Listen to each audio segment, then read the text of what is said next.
Semangat anak-anak cerdas dan hebat, anak-anak yang berkarakter Pancasila. Halo Ananda, apa kabarnya? Jumpa lagi dengan Ibu Ningsih. Kali ini kita akan belajar tentang muatan lokal kebudayaan Melayu untuk kelas 1 SD. Kalian tentu tahu bukan? Kebudayaan Melayu itu sebagian besar terdapat di Provinsi Kepulauan Riau, salah satunya di Pulau Karimun. Tujuan pembelajaran yang pertama yaitu siswa mampu menyebutkan tata krama menyayangi teman. Kemudian yang kedua, siswa mampu menyebutkan ciri-ciri anak yang menghormati orang yang lebih tua. Tata krama yang akan kita pelajari yaitu yang pertama, tata krama di sekolah dengan teman sebaya. Kemudian yang kedua, tata krama yaitu menghormati orang yang lebih tua. Nah, untuk melanjutkan materi selanjutnya, apakah kalian sudah tahu apa itu tata krama? Iya, tata krama adalah aturan yang mengandung sopan santun. Apabila dilakukan, maka orang akan senang. Kemudian, apa itu teman sejawat atau teman sebaya? Teman sebaya adalah teman yang usianya sama dengan kita dan teman sepermainan. Biasanya teman-teman ini biasa ditemui di rumah atau di sekolah. Dalam kebersamaan itu tidak boleh saling membedakan ya, seperti membedakan suku, agama, kemudian budaya, dan yang terakhir yaitu tentang jenis kelamin, baik itu perempuan atau laki-laki. Jadi dalam pertemuan kita tidak boleh saling membeda-bedakan. Adapun tanda-tanda anak menyayangi temannya antara lain yang pertama yaitu tidak membeda-bedakan antara teman yang kaya dan teman yang miskin. Kemudian yang kedua, tidak usil atau mengganggu teman saat bermain. Yang ketiga, tidak membedakan jenis kelamin, baik itu laki-laki atau perempuan. Dan yang keempat, gemar menolong teman.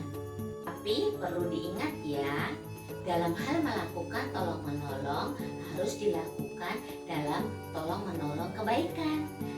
Seperti contohnya ketika menolong teman yang dalam kesulitan, mereka sangat membutuhkan sekali. Kemudian yang kedua, menolong teman saat bermain ketika mereka terjatuh. Kemudian yang ketiga, memberi pinjaman kepada teman saat di sekolah, seperti ketika teman lupa membawa pensil, penghapus, peraut, atau yang lain sebagainya. Tentu dalam menolong kita harus ikhlas ya. Bagaimana sikap kita kepada orang yang lebih tua? Ananda pasti sering menjumpai kan orang-orang yang lebih tua seperti di sekolah, di rumah, atau di pasar, atau di tempat ibadah. Bisa juga di jalan yang sering kita sapa. Nah, orang tua itu banyak sekali pengalamannya karena mereka tempat bertanya. Ketika orang tua itu memberi nasihat dan petunjuk, kemudian kita mengikutinya, maka kita akan diberi kemudahan dan keselamatan. Selain mengikuti petunjuk dan nasihatnya kepada orang yang lebih tua, kita harus memanggilnya dengan sebutan yang patut sesuai dengan adat istiadat, pangkat, serta kedudukannya dalam keluarga, seperti panggilan untuk Bapak, Ibu, Pak Ngah, Mak Ngah, Makci, Pakci, Paman, Bibi, Abang, Kakak, dan lain sebagainya. Tujuan kita menghormati orang yang lebih tua adalah supaya mereka sayang kepada kita, sehingga kita dimudahkan dalam segala hal. Sebagai anak yang terpelajar, kita kita harus menghormati, sopan kepada siapa saja tanpa memandang pangkat dan kedudukannya. Karena sejatinya anak yang menghormati, bersikap sopan santun itu mencerminkan sikap terpuji. Kesimpulan yang terakhir adalah bahwa anak yang beradab itu satu, menghormati orang tua, menghormati guru-gurunya, menghormati saudara-saudaranya, berkata lemah lembut, bersikap sopan santun, dan yang terakhir menghargai orang lain. Terima kasih Ananda sudah menyaksikan video pembelajaran ini.